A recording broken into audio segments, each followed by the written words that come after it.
unos instantes el ministro René Martínez con una carta que se les envió de respuesta. No llega el diálogo. Buenas noches. Buenas noches, Priscila. Buenas noches a quienes nos escuchan. Evidentemente ya hizo una importante aclaración el ministro de la Presidencia, dando antecedentes, haciendo análisis, también desde el punto de vista jurídico, al ser el abogado. Y político también, ¿no? Y político también, al ser el ministro de la Presidencia, dando explicaciones que considero como eje central debe circundar alrededor de él la Constitución política del Estado en el concepto de la salud como un derecho fundamental, ¿no? Y yo estoy completamente segura que ninguna demanda sectorial puede privar a toda la población de acceder a un derecho fundamental. Y eso no quiere decir que se les cohíba el derecho a la huelga. O sea, el sector salud no es más que otros sectores. Tiene oportunidades, como lo está haciendo ahora, de hacer piquetes, de hacer bloqueos, de hacer marchas, incluso en las marchas bastante discriminadoras en algún caso, en contra del presidente, en contra de la ministra. Pero más allá de eso, no se les está pidiendo que levanten sus piquetes de huelga de hambre, que dejen de marchar. Solo se les está pidiendo que abran la puerta a los enfermos por un principio humanitario. Después de 36 días, que se le dé un respiro al enfermo. Porque ¿qué es lo que está pasando hoy, Priscila? Dicen con carteles que están cerrando clínicas privadas. Eso es prácticamente errado. ¿Usted no cree que esté pasando?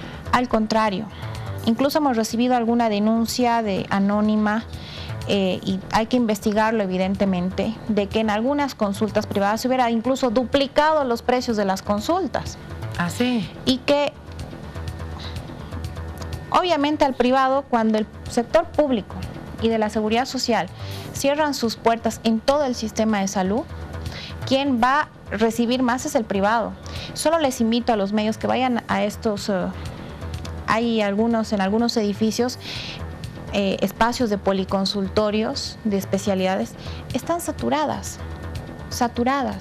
El privado no para y son la mayoría los mismos profesionales de salud que trabajan en los otros subsectores, en el público como en la seguridad social. No digo todos, pero una gran mayoría. En el sector público, pero que trabajan en lo privado. Sí, que en estos días, evidentemente, toda la necesidad de la gente se va y se concentra en el subsector privado porque es su única opción. ¿Usted cree que este sector está ganando con esto? Y sí, definitivamente que sí. Ahora bien, no toda la población tiene acceso al privado. Y lo que por las que más pedimos, porque se abran los hospitales públicos y de seguridad social, es por la gente pobre. Hay gente pobre que no tiene para pagar una consulta 200, 300 bolivianos, solo la consulta. Entonces, hacemos un llamado a cumplir los principios éticos de nuestra profesión, de hacer respetar un derecho fundamental, que se siga manifestando en las calles, como lo hacen todos los demás sectores, que es el derecho también que puede tener cualquier otro sector. Pero no considero justo, nada justo, el hecho de cerrar la puerta a un hospital, a un enfermo. No se ve eso en ninguna parte del mundo. Hay otros países donde se les sanciona de manera directa, ¿no? Estos paros tan amplios definitivamente solo lastiman y castigan al enfermo. Ministra, quiero hacerle una pregunta, no como ministra, sino como doctora. Usted en alguna entrevista dijo, yo en algún momento terminaré de ser ministra y voy a volver a un hospital. Cuando a usted le toque ejercer su profesión y tenga este código, este artículo 205, ¿no va a tener temor? ¿Usted va a ejercer sin ningún temor? Sí, muy buena pregunta, Priscila, y la vuelvo a ratificar, como lo dicen otros medios. A diferencia del viejo Código Penal, el actual artículo 205 tiene excepciones que el viejo código no contaba y no contemplaba. ¿Qué decía el anterior? El anterior no tenía excepciones, no tenía de manera directa, no contaba con excepciones que exentan a hacían excepciones a los profesionales de la responsabilidad penal. Por ejemplo, en el caso del 205, el parágrafo 4, inciso A, dice que en el caso concreto, si hubiera tenido influencia determinante en la producción del resultado, la carencia de medios técnicos indispensables y vinculados de manera directa con el ejercicio de la profesión. Punto y coma y sigue, ¿no? ¿A qué se refiere la carencia de medios técnicos? falta de insumos, medicamentos. En el viejo Código Penal no había este parágrafo con este inciso.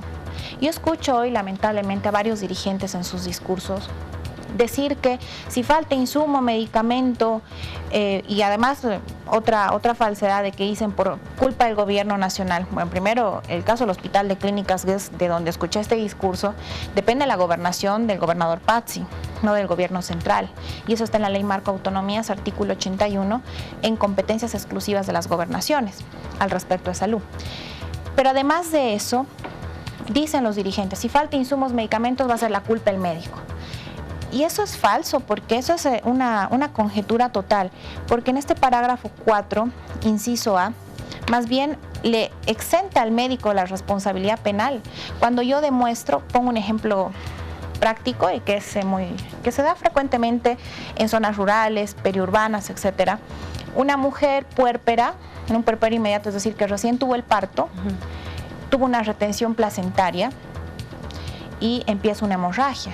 La mujer llega en un shock hipovolémico, descompensada, y si en mi centro de salud, en ejemplo, en una zona rural que trabaje yo como médica, no tengo el equipo de venoclisis, no tengo por lo menos una solución salina para hidratar inmediatamente a esa paciente y referirla y estabilizarla en el camino, no tiene por qué ser mi culpa, evidentemente. Y este parágrafo, pongo ese ejemplo, nos protege de eso y nos exime de una responsabilidad penal.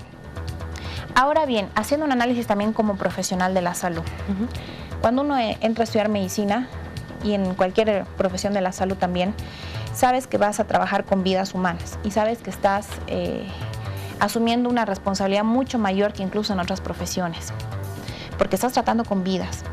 Y en todas partes del mundo se sanciona la negligencia. Ya el ministro de la Presidencia mostró un ejemplo diverso de códigos penales de otros países.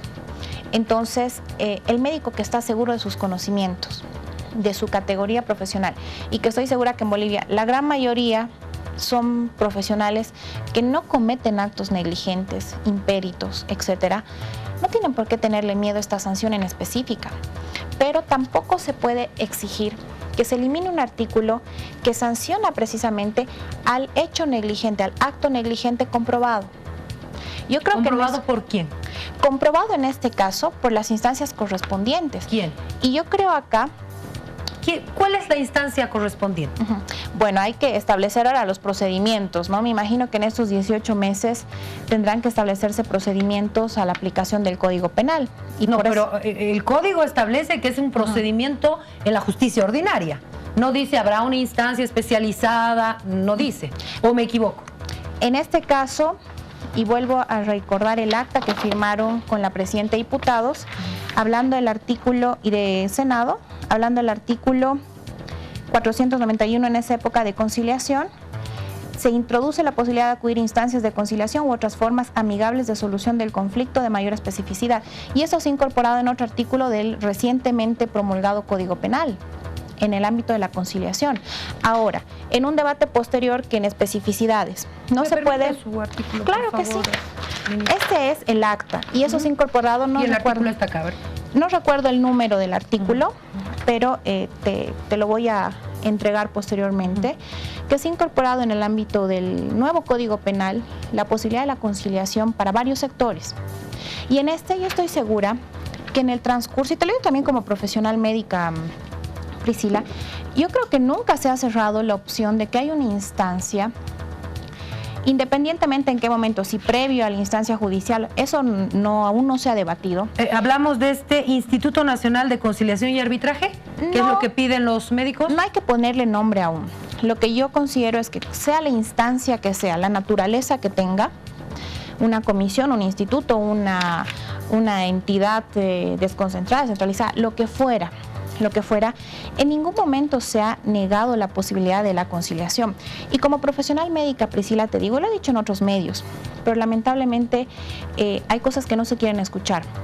Yo estoy totalmente de acuerdo de que la evaluación, la investigación a un profesional de salud no quede únicamente limitado al criterio del ámbito legal exclusivamente, porque en la investigación ante la denuncia de una supuesta negligencia médica, ¿cuál es tu documento más importante? Tu historial clínico. historias de referencia de pacientes, el historial clínico en otro hospital, que puede también haber del mismo paciente, etcétera. Y obviamente para eso existen incluso especialidades como la auditoría médica. Y yo estoy totalmente de acuerdo y estoy segura que en el transcurso del tiempo van a haber opciones de que en los 18 meses que establece el Código Penal de tiempo para entrar en vigencia, de poder establecer procesos de conciliación, arbitraje, en los que sean instancias netamente técnicas que identifiquen si hubo o no. Claro, porque un fallo técnico. Pero un ingeniero no va a poder ver si fue una operación correcta porque no sabe. Eso es lógico. Pero lo que quiero aclararle acá, ministra, es que el artículo 205 dice: la persona que en el ejercicio de su profesión, oficio o actividad cause daño a la salud o integridad física a otra persona por infracción o un deber objetivo de cuidado por imprudencia, negligencia, impericia, inobservancia de los protocolos, reglamentos o los deberes inherentes al ejercicio de su profesión u oficio o actividad, será sancionada con reparación económica y cumplimiento de instrucciones judiciales. Aquí no dice previo una conciliación, que haya pasado por la parte técnica. Aquí no dice eso. Permiso. Aquí dice instrucción judicial. Luego dice la sanción será de prisión y está toda ahí. Esta parte. Te lo leo. A ver, dígame en qué Aquí, el parte mismo está. artículo 205, parágrafo 6. Y lo leo textualmente.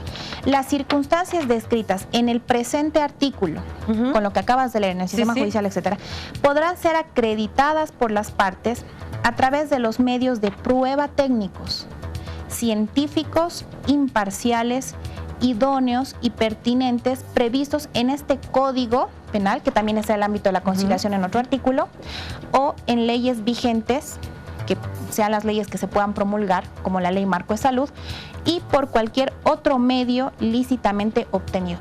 Aquí nunca se ha cerrado un ámbito judicial, aquí incluso a pedido de las partes, el médico denunciado o como la familia denunciante, por ejemplo, pueden pedir medios de prueba técnicos. Ahí está una auditoría médica.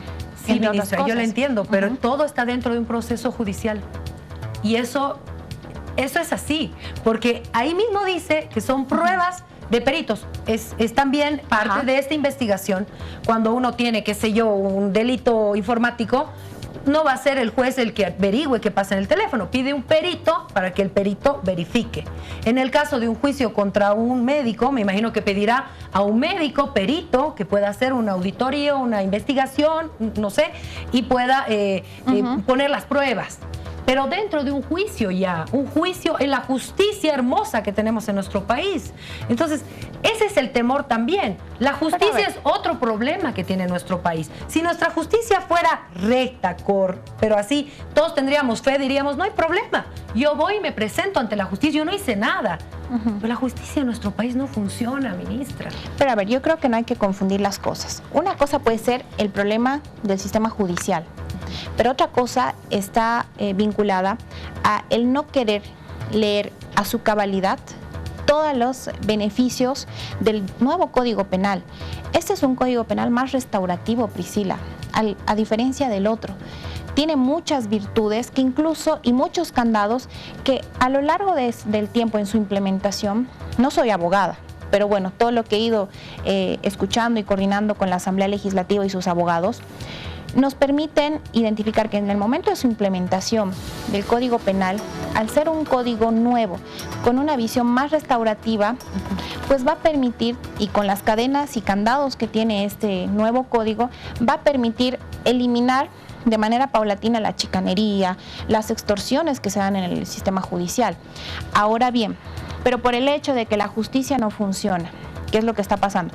Pedir de que no se sancione, o sea, que la Asamblea no haya sancionado diferentes artículos, y en este caso específicamente la mala práctica, no me parece algo correcto. Ahora yo no entiendo, sancionarlo. Tal vez el nombre no es el correcto, este instituto de conciliación que piden los médicos, tal vez no es el nombre, pero podría haber esta instancia previa que haga todo ese estudio, todas las pruebas, con peritos, con técnicos, y bueno, si ahí realmente se ve que hay una negligencia, pase al proceso ordinario. ¿Se podría hacer eso? En este caso, forma? habría que evaluar cuáles son los espacios. El mismo ministro de la Presidencia hablaba que en el lapso de los 18 meses hay muchas opciones de evaluación y de debate. Incluso tenemos una propuesta que estoy segura que también saldrá desde el encuentro por la salud y la vida que ha lanzado el hermano presidente, de la Ley Marco de Salud. Y nosotros consideramos, y te digo como profesional de la salud, yo estoy completamente segura que los profesionales de salud también queremos que se nos evalúe e investigue en función de personas técnicas, profesionales de un alto nivel de conocimiento específico en el ámbito de auditorías médicas, de gestión de calidad, etcétera, etcétera. Imagínense que yo tenga que auditarla a usted, yo no tengo idea de lo que es. Terminaré la idea, por favor, Priscila. Entonces, yo quisiera que se comprenda que nunca se ha cerrado las puertas a que hayan instancias técnicas a identificar y evaluar realmente con los principios técnicos y con los profesionales idóneos e identificados la posibilidad de que el profesional de la salud no tenga que limitarse únicamente y exclusivamente a una evaluación solo por ámbitos fiscales, o sea, por profesionales del ámbito sino con legal. Técnicos, con gente que conoce. Evidentemente. Ahora, tampoco es decir que todos los que trabajan en fiscalía y las instancias dependientes son abogados. O sea, en el IDIF también hay médicos forenses. Claro, hay expertos en cada materia, también, ¿no? O sea, tampoco podemos cerrar la idea de que las investigaciones en la fiscalía se hacen únicamente por abogados y policías. El IDIF, y hemos coordinado varios temas para la aplicación de la 348, por ejemplo, tiene una gama de médicos forenses especializados, y ese mismo ejemplo se pone en otros ámbitos del sistema judicial, ¿no? Y yo creo y considero en ese sentido, Priscila, que es potable esta idea, y como profesional de salud lo ratifico. En ningún momento se ha cerrado la oportunidad y la opción de plantearlo en este sentido, pero el principal y la primera demanda del sector ha sido la eliminación del 205 de manera directa, lo que en sí es algo insostenible, y no pueden pedir a un Estado de ningún país que deje de legislar al respecto de la mala práctica. El ministro de la Presidencia hace rato mostró la normativa al respecto del Código Penal de España, de Argentina, de Ecuador, etcétera, y no puede eso dejar de estar legislado en Bolivia. Y el hecho de que esté en el Código Penal no quiere decir que el legislativo, que el Estado esté indicando que todos los médicos son criminales o se esté penalizando a todos los profesionales. Creo que ese es un error de evaluación y de concepto. Y más allá de eso, Priscila, yo estoy segura que la mayoría de los profesionales de salud no son negligentes, son profesionales responsables, son profesionales que cumplen sus funciones con un alto nivel técnico académico. Y no habría por qué tener miedo a estas sanciones. Esto solo va a sancionar al que incurre en un acto negligente, ¿no? Y yo estoy segura que en ese entendido y en ese sentido no tiene por qué haber el temor, pero ratificando que todos los espacios y estas instancias de identificación técnica, de investigación técnica, como se le quiera llamar, no han sido en lo absoluto negadas y cerradas por el gobierno central. Más al contrario, como profesional médica, yo creo y considero que es importante hacer la evaluación de este punto al respecto, ¿no? Pero el pedir que se abrogue, que es el pedido central hoy de la dirigencia del sector, sobre todo la dirigencia médica, está pidiendo algo que engloba el dejar en desprotección a todo un grupo poblacional, al soberano, de aquellos pocos profesionales, poquísimos, que puedan cometer un acto negligente. Entonces, yo creo que hay que dirigir bien y hacer entender bien el concepto de lo que se está hablando. El Código Penal tiene más de 600 artículos, y estoy segura que en varios de los 600 artículos abren distintos espacios para poder ver de manera integral todo lo vinculado a las distintas sanciones. Por ejemplo, el viejo, en una capacitación que hicieron los compañeros del legislativo, habla de la inhabilitación, por ejemplo. Yo escuché hablar en varias redes sociales, te van a quitar el título. Y eso no es la inhabilitación. En España igual habla de inhabilitación. Pero ¿a qué se refiere la inhabilitación? A diferencia del viejo Código Penal, incluso este es mucho más benévolo. Porque la inhabilitación, en el caso del actual código, en otros parágrafos y artículos, habla de 2 años de inhabilitación. En el viejo Código Penal eran 5 años de inhabilitación. Y a diferencia del viejo Código Penal, la inhabilitación en el viejo código empezaba una vez cumplida la condena de años de prisión. Y recién empezaban los 5 años. En este actual Código Penal, en otros artículos y parágrafos, lo que indica es que solo son 2 años y empiezan a computarse desde el inicio incluso de la sanción en prisión. Es decir, que si el médico ha sido, en este caso, sancionado con 2 años. 3 años, empieza su primer año de prisión, ya empieza a contarse el tiempo de inhabilitación, a diferencia del viejo Código Penal. Pero estas virtudes nunca las han explicado de manera concreta. Sería interesante incluso, Priscila, que ustedes aquí en Cadena A, capaz con mayor conocimiento en la redacción de todo el Código Penal, puedan invitar también a los compañeros de la Asamblea Legislativa que han sido parte activa de la aprobación de artículo por artículo para identificar estas variantes que han sido en el lapso de estos 30 y tantos días malinterpretados. Bueno, definitivamente le vamos a tomar la palabra porque estos pequeños detalles que dicen del artículo son importantes. Me gusta y me quedo con esta posibilidad de que se puede hablar de esta parte previa a llegar a un juicio con gente técnica, experta, que pueda hacer un seguimiento, una auditoría a quienes saben del tema. Pero de verdad, ojalá se puedan sentar a dialogar por el bien de la ciudadanía, de los médicos, del sistema de salud. Gracias, ministra, por haber estado con nosotros. Muchísimas gracias y solo concluyo con esto que también queríamos informar. Esperemos que el encuentro de salud y por la salud y por la vida, que se va a hacer la convocatoria en próximos días. ¿Va a ser pronto? Yo espero que sí. Sea un encuentro que permita transformar el sistema de salud. Porque en estos últimos 12 años hemos incrementado el presupuesto de 2.000 millones de bolivianos que se daba el 2005 a 18.000 millones de bolivianos que estamos dando a finalizar el 2017. Y este gran incremento de recursos aún no han generado la total satisfacción de la población. Entonces yo creo que es momento oportuno en este encuentro nacional por la salud y la vida plantear desde las organizaciones sociales, pero también desde los actores de la salud, desde el sector salud, de manera equilibrada, una transformación estructural del sistema de salud. Que lo piden. Que es fragmentado, que es desorganizado, que es un sistema con 1000 cabezas y 1000 autoridades competentes, lo que genera un mayor gasto, menor eficiencia en el gasto de los recursos y una inadecuada planificación. Entonces, y una poca complementariedad entre redes de salud y subsectores.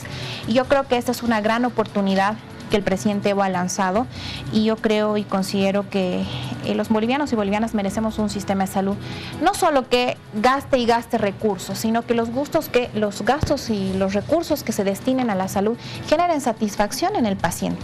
Eso es lo que queremos todos, porque al final todos terminamos en el hospital por una cosa o por otra. Exacto. Por los seguros, y queremos un mejor sistema de salud. Gracias, ministra. Muchísimas gracias. Nos vamos a la pausa, ya volvemos.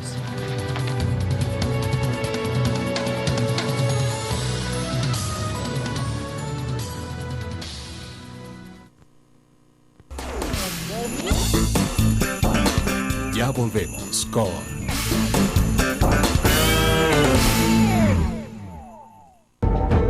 Porque los bolivianos tenemos tiempo para todo y para todos. Porque en Bolivia tenemos guaguas, damos yapa, tenemos choclo y no maíz. Hay cortejos y cortejas y la vida es chura. Porque vemos siempre el noticiero y le contestamos al televisor. Porque echamos el primer chorrito a la tierra, la Pachamama. Porque defendemos nuestros ideales, nuestro pasado y a los nuestros. Y nos hierve la sangre cualquier injusticia. Porque creemos en el aire y la equidad. Porque sin necesitar mucho, lo damos todo. Trabajamos duro y luchamos por vivir bien. Porque somos 10 millones de puntos de vista, todos únicos y mágicos. Somos la contradicción que hace reír, hace llorar y hace vibrar. Somos 10 millones de emprendimientos creativos y pujantes, 20 millones de ojos que miran cada amanecer con esperanza y cada ocaso con la promesa de mañana hacerlo aún mejor. Porque esta patria se engrandece con la generosidad que nos lleva siempre a compartir nuestra mesa y ofrecer nuestra casa. Y porque lo hacemos con gusto, porque eso es lo que somos los bolivianos. Somos cruce de caminos y encuentro. Somos esencia viva. Corazón del Sur. En esta Navidad tú puedes ganar uno de los 100 productos Samsung por semana que tenemos para ti. Participa del sorteo comprando productos Samsung con garantía oficial en Bolivia. Regístralos en www.navidadconsamsung.com y listo.